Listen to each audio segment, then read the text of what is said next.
বছরের নিচে কোনো মেয়ে যদি বিয়ে যদি হয়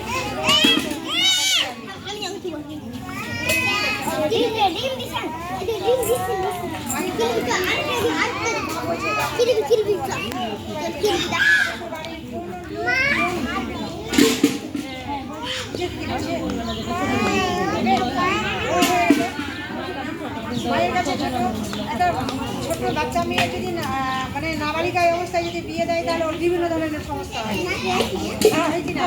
একটা গাছ যদি একটা ধরেন আপনি একটা গাছ লাগালেন, গাছটা বড় হতে পারলো না, ফল চলে এলো, ধরে রাখতে পারবে ফলটা, এটা পড়ে যাবে।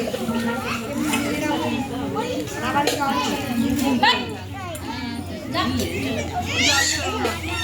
নাবালিকা অবস্থায় যদি একটা পারিবারিক ছেলে হয়